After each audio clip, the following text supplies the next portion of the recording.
Coba, sudah pagi-pagi, anak sudah pergi sekolah, suami sudah pada bekerja, pekerjaan rumah sudah tuntas, jam 8, jam 9, yuk sholat duha. Sholat duha. Bagaimana caranya? Sama sholat sunnah biasa, bedanya niat. Ini yang biasa ibu-ibu tanyakan, Ustaz, apa niatnya? Bu, niat itu bukan bahasa mulut. Niat itu bukan bahasa lisan. Niat itu di sini. Usolli itu hanya ulama Melayu yang ngajarkan. Mau pakai boleh, tidak mau pakai sah. Coba lihat orang Arab kalau ibu pergi umroh. Coba lihat umumnya orang Arab. Jalan, berdiri langsung Allahu Akbar. Iya toh? Kalau kita kan lama dulu ibu, loading.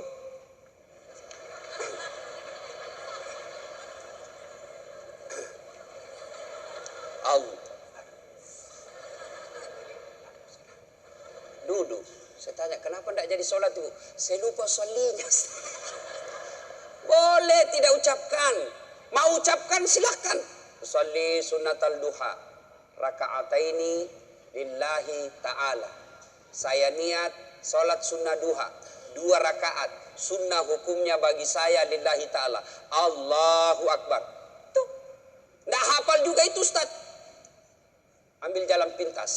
Berdiri tegak. Menghadap ke kiblat. Baru ibu bilang begini. Tuhan, sholat sunnah duha ya. Allahu Akbar. Boleh. Benar boleh bu. 2 rakaat berikutnya ulang lagi. Tuhan, masih seperti yang tadi. Allahu Akbar. Boleh, benar. Daripada ibu nunggu bahasa Arabnya, ndak hafal, ibu ndak sholat. Itu sholat duha ibu. Bu, suami pergi cari nafkah. Anak sudah pergi sekolah. Ibu sholat duha. 2 rakaat salam, 2 rakaat salam, 2 rakaat salam, 2 rakaat salam. Boleh 2 rakaat. Bagus 4 rakaat. Lebih utama lagi 6 rakaat. Lebih mulia lagi 8 rakaat. Boleh 2. Boleh kalau ibu sibuk 2 aja boleh. Bacaannya sama sholat sunnah yang lain. Nggak hafal banyak ayat-ayat Ustaz. Ya sudah yang ibu hafal aja. Kul ya sudah kul aja. Rakaat pertama kul huwallah. Rakaat kedua kul huwallah lagi. Nggak apa-apa. Bahkan boleh begini bu. Allah waladhdallin amin. Bismillahirrahmanirrahim. Alif lam mim. Allahu Akbar. Boleh. Rakaat kedua Allah amin. Bismillahirrahmanirrahim. Yasin. Allahu Akbar. Boleh. Benar boleh. Jelas. Selesai sholat duha, ibu duduk menghadap kepada Allah, mengadu kepada Allah. Ya Allah yang maha kaya, tiadalah datang rezeki tanpa pertolongan dan bantuan. Engkau yang mengatur rezeki suami saya. Suami saya datang pergi menjemput rezeki ya Allah. Jika rezeki suami saya masih di atas langit, turunkan ya Allah. Jika masih dalam tanah, munculkan ya Allah. Jika masih jauh, dekatkan. Jika masih sedikit, cukupkan.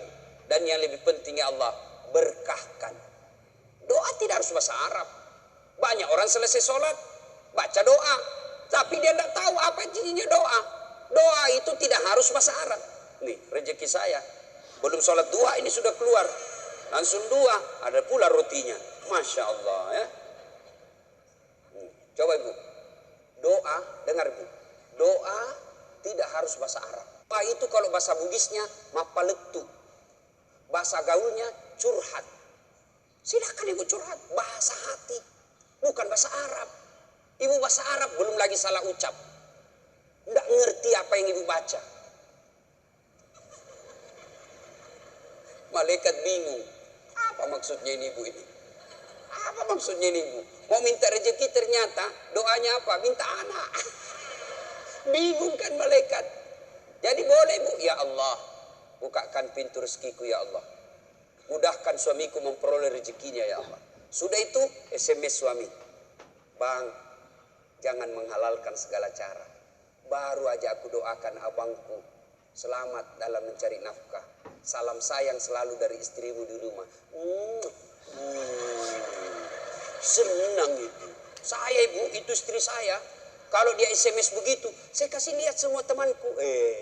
Istriku ini SMS-nya. SMS begitu suaminya, Bu. Jangan galau bang, jangan putus asa bang. Rezeki Allah yang tentukan. Selama abang berusaha, rezeki itu ada. Pun kalau terbatas, percayalah saya tetap setia mendampingimu. Pernah SMS begitu suaminya? Paling SMS-nya bang, jangan lupa singgah beli gas ya. Yuk, sholat duha. Saya banyak dosa Ustaz. Saya perempuan hijrah. Dulu banyak betul maksiat saya lakukan Ustaz. Masa muda saya suka gaul. Masa muda saya selalu ke tempat hiburan malam. Masa muda saya selalu maksiat. Allah jelaskan, wala tai'asu min rauhillah. Bu, jangan putus asa. Ibu jangan putus asa. Besar dosamu tapi ampunanku jauh lebih besar. Gimana caranya? Yuk sambut dengan sholat sunnah taubat. Gimana sholat sunat taubat Ustaz? Sama sholat tahajud, sama sholat duha. Cuma beda waktu, beda niat. Kalau duha pagi hari, sholat taubat boleh pagi, boleh. Tapi waktu paling bagus yang dilaksanakan Nabi, selesai sholat maghrib nunggu isya. Jadi ibu tidak ada kegiatan nih, sudah maghrib. Datang ke masjid, nunggu isya, tidak usah pulang. Nunggunya sholat taubat 6 rakaat. 2 rakaat salam, 2 rakaat salam, 2 rakaat salam. 6. Boleh 2, boleh. Salat taubatnya, niatnya, sholli sunnatal taubat raka'ataini lillahi ta'ala. Saya niat salat sunat taubat 2 rakaat, sunnah hukumnya bagi saya lillahi ta'ala. Allahu Akbar. Baca doa iftitah, baca Al-Fatihah, baca surah pendek, ruku, itidal, sujud, dan seterusnya. Kapan taubatnya Ustaz? Sujud terakhir. Sujud terakhir. Ibu taubat. Ya Allah, tadi saya hilap ya Allah. Di kantor saya hilap. Dia pegang tanganku, bosku. Dia jemar, dia remas-remas jari-jari dia. Aku pun membalasnya ya Allah. Akhirnya beremas-remaslah kami ya Allah.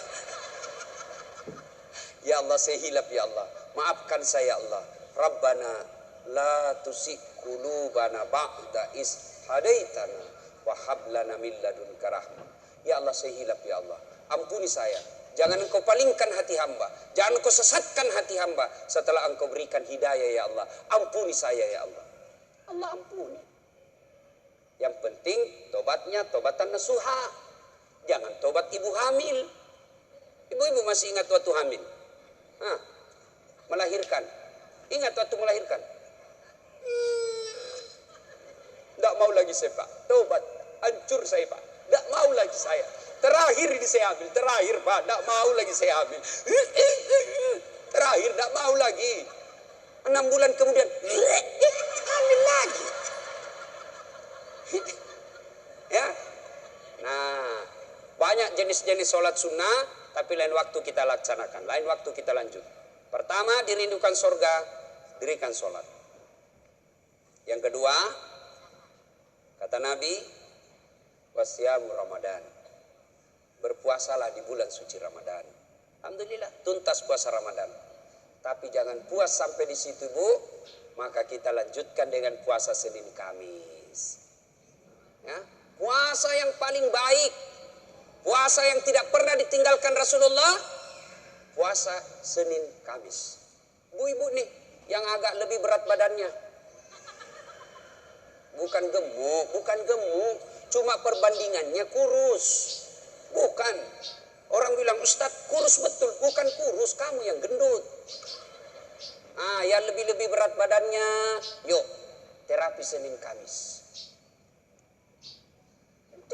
Senin Kamis. Ibu-ibu mau sehat, Senin Kamis. Bagaimana? Mulai Kamis ini, jangan pernah lagi lepas puasa. Bangun, makan sahur. Ternyata jam 9, lupa kalau puasa, makan aja. Terbiasa kan setiap pagi kita sarapan. Nah Kamis ini kita mulai. Karena kebiasaan kita bertahun-tahun sarapan. Ya sarapan makan. Begitu lagi selesai. Wih, Kamis. Ternyata saya puasa. Lanjut. Boleh. Yang tadi 1 mangkuk rezeki. Ibu lupa. Ternyata siang makan lagi. Wih, Kamis. Puasa. Lanjut lagi Bu. Benar ibu lupa. Lanjut. Boleh. Ternyata asar. Ada lagi kasih es cendol. Saya puasa. Sudah rezeki ibu itu. Yang penting betul lupa. Saya sering begitu, Ibu. Lanjut, karena saya lupa. Orang lupa tidak kena hukum. Tiba-tiba saya diajak makan coto. Ustaz, coto. Namanya kita senang ditraktir. Begitu habis. Saya puasa rupanya. Tidak apa-apa, lanjut. Boleh. Yang tidak boleh, Ibu misalnya kan. Misal. Bismillahirrahmanirrahim. Misal sudah di dalam nih. Sudah ada di dalam. Baru sadar. Saya puasa. Jangan bilang terlanjur. Batal. Batal itu. Maka kalau dia sudah di dalam mulut, langsung ingat saya puasa, muntahkan, cuci, sah. Biar Ibu 3 kali makan dalam sehari, yang penting betul-betul lupa. Begitu kan, ma makan puasa, oh iya nak, sah. Coba Ibu besok, mulai hari Kamis ini. Ternyata jam 10, jam 11 lolos, jam 12 masih bisa, jam 1 tidak tahan. Datang tetangga bawa kue, nyaman lagi. Wah, sudahlah, ya sudah buka. Dari jam subuh sampai jam 1 Ibu sudah dapat pahala. Cuma sayang kalau sudah jam 2 rusak, Ibu betul-betul imannya lemah.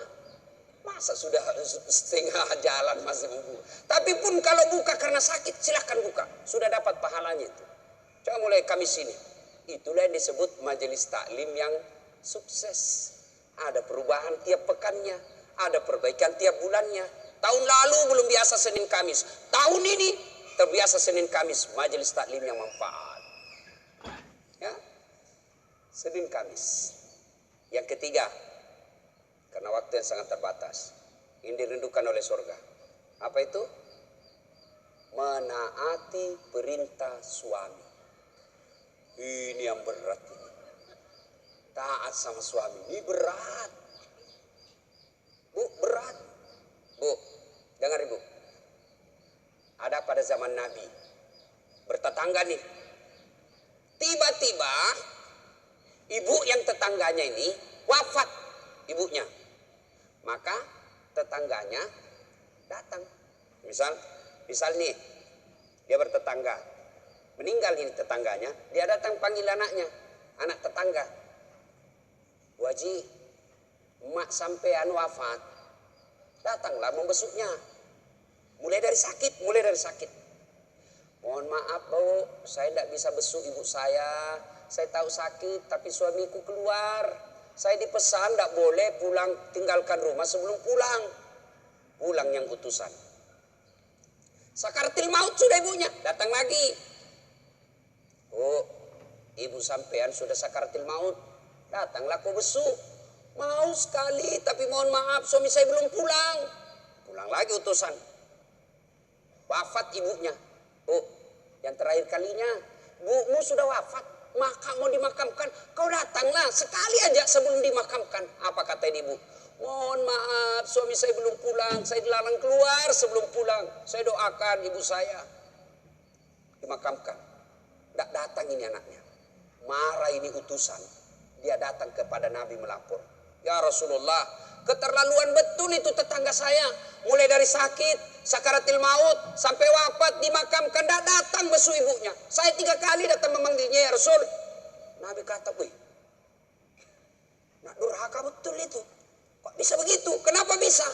Ya Rasulullah, suaminya pergi. Jihad, perang. Dipesan sama suaminya, jangan pernah tinggalkan rumah sebelum saya pulang. Mendengar ini, apakah Nabi marah? Subhanallah, dengar ibu. Subhanallah.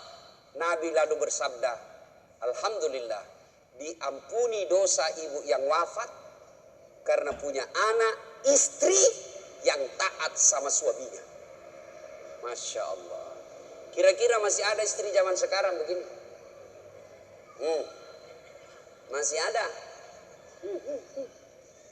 Baru 10 menit pergi suaminya, dia telepon temannya. Datang aja, suami saya sudah keluar. Bu, taat sama suami.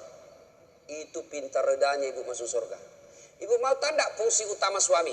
Bu, halo ibu. Fungsi utama seorang suami. Ibu mau tahu? Mau tahu ibu? jalan pintasnya ibu masuk surga, passwordnya masuk surga. Kenapa? Ridha suami itu ridhanya Allah. Kalau ibu sudah ridhanya, suami sudah ridha sama ibu, Allah tersenyum kepada ibu.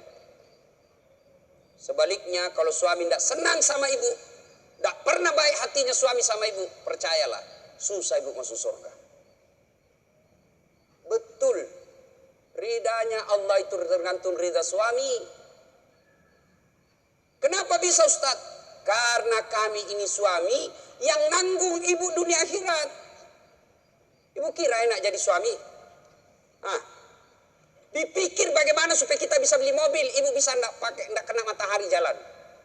Kami pikir suami bagaimana supaya ibu bisa pakai baju baru tiap bulan supaya saudaramu enggak menghina kamu. Dipikir bagaimana supaya suami istri saya pakai emas, berlian supaya tetangganya enggak menghina dia. Itu dipikir semua oleh suaminya. Mana ibu pernah pikir bagaimana supaya saya belikan suamiku berlian? Pernah ibu? Ayo. Bukan cuma di dunia, di akhirat pun ibu ditanggung oleh suami. Beruntunglah wanita Islam. Wanita Islam itu sebelum diperiksa semua amal-amalnya, sebelum diperiksa puasanya, diperiksa hajinya, ada 4 laki-laki yang harus menanggung dia. 4 laki-laki yang harus menanggung ibu. Siapa? 1, orang tua, bapak. 2, suami. 3, anak laki-laki. 4, saudara laki-laki. Ini 4 yang bertanggung jawab terhadap ibu.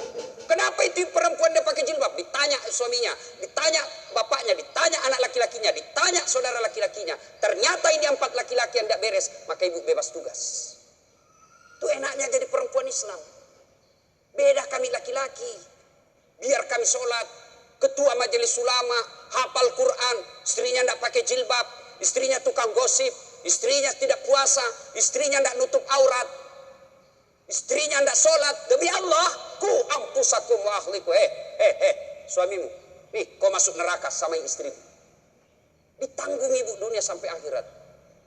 Suamiku tukang selingkuh, Ustaz. Suamiku pemabuk, suamiku tukang tipu, suamiku koruptor. Tidak ada hubungan, dia yang tanggung dosanya. Ibu kalau beragamanya, tadkhulul jannati bisalam. Kata Nabi, ini 7 pintu surga. Ibu pilih mana yang ibu mau masuki. Tidak ada urusan dengan suamimu.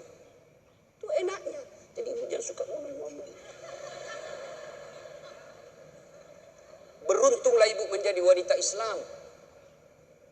Suka sekali ngeluh, suami saya aneh Ustaz. Ini lebih parah lagi, dia curhat di Facebook.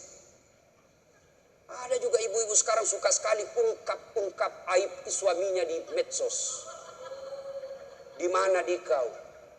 Tak kusangka kau begitu. Kesepian banget, pret. Apa yang begini? Ya, ibu taat perintah suami. Pastornya ibu masuk surga, ridha suami. Tapi kalau ibu durhaka sama suami, susah. Perempuan sekarang kan banyak tidak hormat sama suaminya. Ketika Nabi Isra Mi'raj kan diperlihatkan. Masuk Nabi surga, Masya Allah banyak betul penghuni perempuan. Begitu Nabi masuk neraka, na'udzubillah min dzalik, lebih banyak lagi perempuan di neraka. Lalu ditanya Nabi sama sahabat, kenapa bisa begitu ya Rasul? Ada 2 kelemahan perempuan. 1, tidak bisa tahan mulutnya cerita kejelekan orang. Yang kedua, dia tidak taat dan tidak mensyukuri suaminya. Itu sebabnya. Kalau ibu pandai mengendalikan mulut tidak cerita orang, yang kedua taat sama suami, gampang ibu masuk surga. Cuman kita kan ini penyakit kita. Datang begini masih gosip tuh. Tapi tepi gersang.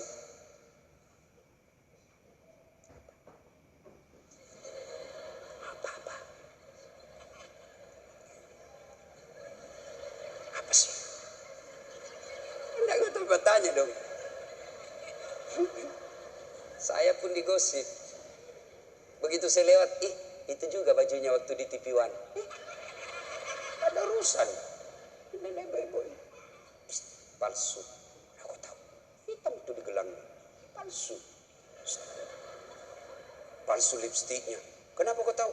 Tuh melengket di giginya. Semua dia. Ini habis selesai. Bu, 1, sholat. 2, puasa. 3, taati suami. 4, jaga harga diri. Jaga harga diri. Bagaimana menjaga harga diri seorang perempuan? Bermula dari pakaian. Ibu-ibu jangan lagi pakai jilbab apa itu. Untuk sekarang kan ada istilah jilbab syar'i. Dulu kan ada ibu-ibu pakai jilbab tapi ketat. Celananya ketat, bajunya ketat. Akhirnya apa? Jalan seperti orang di kampungku bilang buras. Tahu buras ibu? Hah? Lontong. Lontong. Coba lontong kalau dibuka kan masih ada kentara itu anunya, bekas-bekas ikatannya. Bu, wanita soleha, istri yang baik, pakaiannya tidak seperti itu. Salah satu menjaga harga diri, tidak pernah keluar tanpa izin suaminya. Kan biasa ibu-ibu keberatan, kok suami lagi? Tapi ingat ibu, ridanya anak ada sama ibu. Allah itu maha adil. Bu mau masuk surga, bakti sama suami. Suami mau masuk surga, bakti sama ibu. Itu putar aja. Jangan lagi ada yang cemburu. Ustaz, saya serumah mertua saya. Kenapa ya suami saya perhatian betul sama mamanya? Sudah punya anak yang lain. Kok suami saya terus dibebani, beli ini, minta sama suami. Saya bilang, bu sadar dong bu. Bersyukur suamimu begitu. Mudah-mudahan nanti anakmu pun sudah menikah dengan wanita lain. Dia masih memperlakukan kau seperti ibunya sekarang. Jangan malah sentimen. Suami saya begini, suami saya begini. Ibu berapa tahun sama suami? Baru 25 tahun. Itu ibunya dari perutnya. Saya heran kalau ada perempuan cemburu sama mertuanya. Gak sadar. Gimana nanti kalau ibu punya mantu yang juga kurang ajar? Mau? Maka saya bilang sama istri saya, boleh kau maki-maki saya, boleh kau hina saya, boleh kau lempar kepalaku, yang penting tidak kena. Satu yang tidak boleh, jangan kau lukai perasaan ibu saya. Begitu ibu saya luka perasaannya, kau pembuat sial, keluar kau dari rumah. Tidak ada toleransi. Begitu mestinya kita jadi istri. Kalau ibu-ibu masih susah hidupnya, koreksi aja deh, barangkali durhaka sama mertua. Nah, bagaimana mengabdi kepada orang tua, bagaimana mengurus anak, insya Allah lain waktu dan kesempatan kita akan lanjutkan. Akhirnya kita simpulkan, wanita yang ingin dirindukan surga, 1, pelihara sholat. 2, 3, taat pada perintah suami selama perintah itu tidak melanggar agama. Yang 4, jaga harga diri. Insya Allah kalau ini kita lakukan, maka Nabi jelaskan, silakan masuk surga, tadkhulul jannati bisalam. Silakan masuk surga dari pintu mana yang ibu mau suka. Subhanallah. Inilah tausiah kita, mudah-mudahan ada manfaat. Terima kasih Ibu Li yang berkomunikasi kepada saya selama ini. Mohon maaf jika selama ini ada komunikasi yang tidak berkenan, dan terima kasih sehingga saya punya ladang amal untuk datang di tempat ini. Mudah-mudahan ada manfaat.